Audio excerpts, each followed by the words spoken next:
जय हिंद दोस्तों, मैं विवेक अपने जौनपुर एकेडमी चैनल पे आप सभी लोगों का स्वागत करता हूं। जैसा कि आप लोग जानते हैं, हमारी संविधान की सीरीज चल रही है। इसका पार्ट 3 लेकर आया हूं, तो चलते हैं हम इसको सॉल्व करते हैं क्वेश्चन को। ठीक है, पहला क्वेश्चन है, उपराष्ट्रपति को पद की शपथ कौन दिलाता है? लोकसभा अध्यक्ष, भारत के राष्ट्रपति, मुख्य चुनाव आयुक्त या फिर भारत के मुख्य न्यायाधीश। बताइए जल्दी से कौन सा?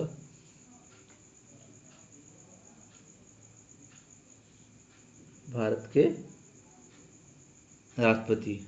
ठीक है, जैसा कि आर्टिकल 39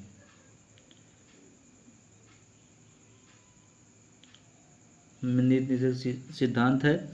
और अगला ये शपथ, उपराष्ट्रपति को शपथ कौन दिलाता है? भारत का राष्ट्रपति। ठीक है, किस अनुच्छेद में? 69। अगला क्वेश्चन चलते हैं, निम्नलिखित में से किस एक की अध्यक्षता में ऐसे के द्वारा होती है जो उसका सदस्य नहीं होता है? यानी कि निम्नलिखित में से किस एक की अध्यक्षता ऐसे के द्वारा होती है जो इसका सदस्य नहीं होता है? लोकसभा अध्यक्ष, लोकसभा, विधानसभा या फिर राज्यसभा या फिर मंत्रिमंडल, मंत्रिपरिषद। बताइए 103 का कौन सा सही है? राज्यसभा। अगला क्वेश्चन चलते हैं, उपराष्ट्रपति पदेन अध्यक्ष है राज्यसभा का, लोकसभा का, योजना आयोग का, राष्ट्रीय विकास परिषद का? तो राज्यसभा का। ठीक है, अगला क्वेश्चन चलते हैं, राज्यसभा के लिए चुने गए नामांकित सदस्य का कार्यकाल कितना होता है? राज्यसभा के लिए चुने गए नामांकित सदस्य का कार्यकाल कितना होता है? बताइए जल्दी से।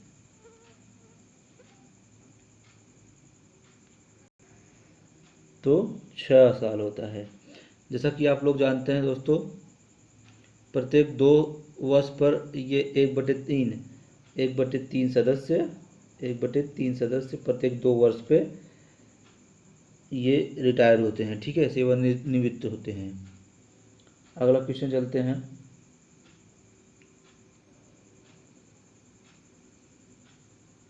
उपराष्ट्रपति लोकसभा का सदस्य होता है, राज्यसभा का सदस्य होता है, या किसी भी सदन का सदस्य होता है, या सांसद या संसद सदस्य नहीं होता है? बताइए छठवां का, डी वाला, या सदस्य या सांसद या सदस्य नहीं होता है। ठीक है, अगला क्वेश्चन चलते हैं,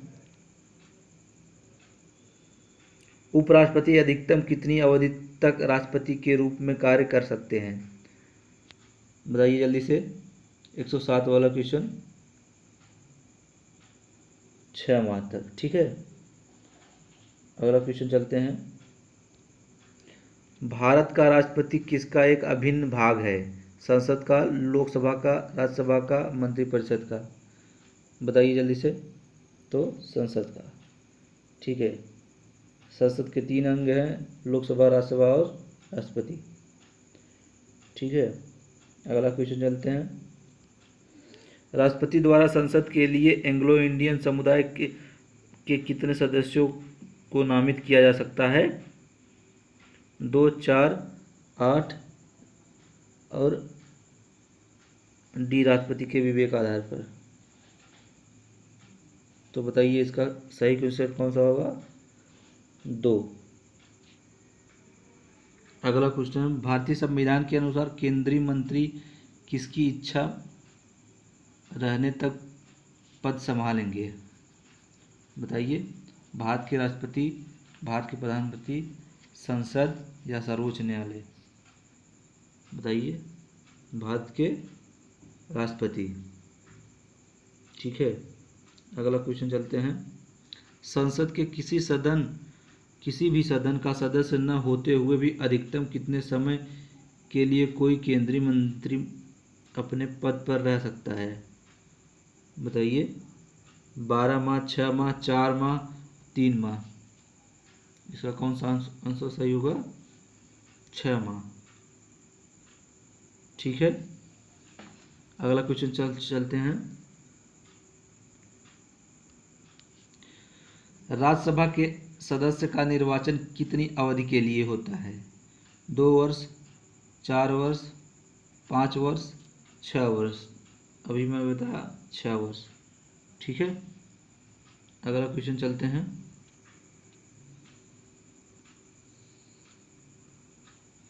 भारतीय संविधान का कौन सा अनुच्छेद कहता है कि संघ के लिए एक संसद होगी जो राष्ट्रपति और 2 सदनों से मिलकर बनेगी, जिसके नाम राज्यसभा और लोकसभा होंगे? बताइए।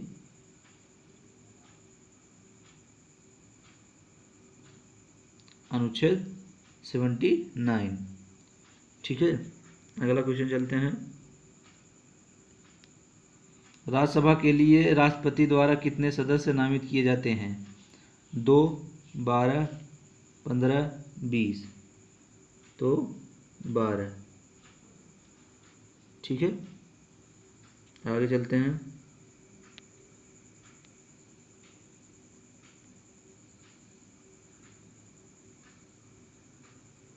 निम्नलिखित में से कौन सा वक्तव्य राज्यसभा के सदस्यों के लिए सही है?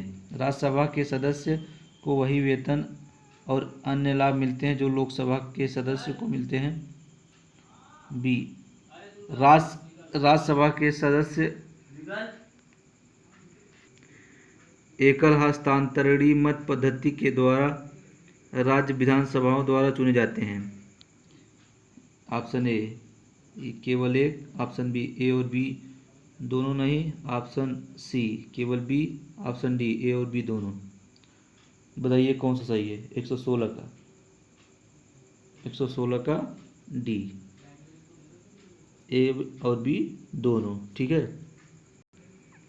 यदि लोकसभा का अध्यक्ष त्यागपत्र देना चाहे तो वह अपना त्यागपत्र निम्नलिखित में से किसको संबोधित करेगा? भारत के राष्ट्रपति, उपाध्यक्ष, प्रधानमंत्री, मंत्रिमंडल? तो उपाध्यक्ष। ठीक है, अगला क्वेश्चन चलते हैं। निम्नलिखित में से कौन सा भारत में निर्वाचित प्रतिनिधियों का एक संसदीय विशेषाधिकार है? ऑप्शन नंबर ए, संसद में बोलने की स्वतंत्रता। बी, संसद में कुछ भी कहने या उसके द्वारा दिए गए किसी मतदान के संबंध में गिरफ्तारी से मुक्ति। सी, जब सदन चालू है तो एक गवाह के रूप में भाग लेने से छूट। 118 का बी, ए बी सी तीनों।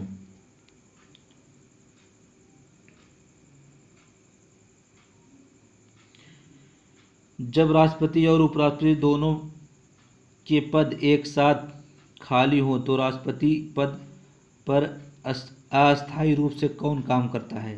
संसद के दोनों सदनों के द्वारा नामित कोई व्यक्ति, या फिर लोकसभा का अध्यक्ष, या फिर राज्यसभा का उपसभापति, या फिर भारत का मुख्य न्यायाधीश? बताइए कौन सा इसमें सही होगा? 119 का, भारत का मुख्य न्यायाधीश। ठीक है,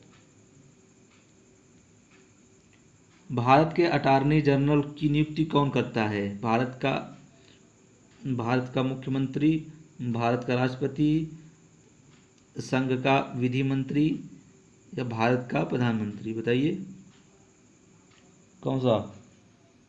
भारत का राष्ट्रपति। ठीक है, अगला क्वेश्चन चलते हैं। देश की सशस्त्र सेनाओं का सर्वोच्च कमांडर इन चीफ कौन है?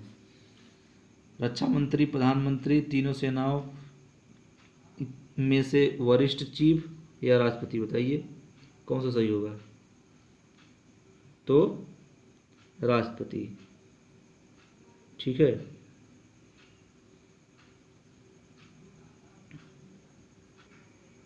निम्नलिखित में से वह व्यक्ति कौन था जिसे भारत के राष्ट्रपति के रूप में निर्विरोध चुना गया?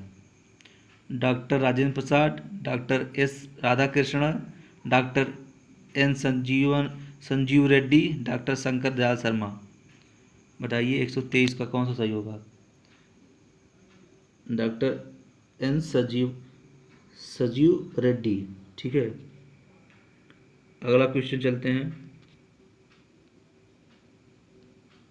निम्नलिखित में से कौन सा केंद्र और राज्य के प्रशासनिक संबंधों के बारे में सही है? केंद्र राज्य सरकारों को हिंदी भाषा के विकास को सुनिश्चित करने के लिए निर्देश दे सकता है। संसद को किसी अंतर्राज्यीय नदी या नदी घाटी में पानी के उपयोग, वितरण या नियंत्रण के संबंध में किसी भी विवाद या शिकायत पर न्याय निर्णय करने की शक्ति के साथ निहित किया गया है। ऑप्शन नंबर ए और बी दोनों में से कोई नहीं सही है, या ऑप्शन नंबर बी ए सही है, या option number C A B दोनों, या फिर डी केवल बी। बताइए 125 का कौन सा सही होगा? ए बी दोनों सही है। ठीक है, अगला क्वेश्चन चलते हैं। राष्ट्रपति संविधान के किस अनुच्छेद के अंतर्गत राष्ट्रीय आपात की स्थिति घोषित कर सकता है? अनुच्छेद 352, 356, 360, 361। बताइए राष्ट्रीय आपात की घोषणा जो है 352 के तहत की जा सकती है, और इसमें 356 में राष्ट्रपति शासन। ठीक है, राष्ट्रपति शासन जो राज्यों में लगाए जाते हैं वो 356 के तहत लगाए जाते हैं। ठीक है, और ये वित्तीय आपात जो है 360 के तहत वित्तीय आपात लगाया जाता है। तो ऑप्शन आपका ए सही हो जाता है। ठीक है, अगला क्वेश्चन चलते हैं। भारत में किसी दूसरे देश के साथ युद्ध की घोषणा करने का अधिकार किसके पास है? राष्ट्रपति, प्रधानमंत्री, रक्षा मंत्री। बताइए 127 का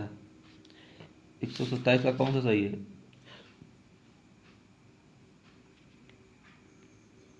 तो केवल राष्ट्रपति के पास। ठीक है, अगला क्वेश्चन चलते हैं। राष्ट्रपति अपना पद त्याग यानी त्यागपत्र किसे प्रस्तुत करता है? लोकसभा अध्यक्ष, प्रधानमंत्री, उपराष्ट्रपति, या भारत के मुख्य न्यायाधीश। बताइए उपराष्ट्रपति। ठीक है, अगला क्वेश्चन चलते हैं। भारत के राष्ट्रपति के चुनाव के लिए नागरिक को कितनी आयु पूरी कर लेनी चाहिए? तो 25 वर्ष, 30 वर्ष, 35 वर्ष, 18 वर्ष। 35 वर्ष। ठीक है, यानी राष्ट्रपति पद के चुनाव के लिए कितनी वर्ष पूरी होना जरूरी है? तो 35 वर्ष। ठीक है दोस्तों, जय हिंद दोस्तों। वीडियो अच्छा लगे तो लाइक सब्सक्राइब जरूर कीजिए।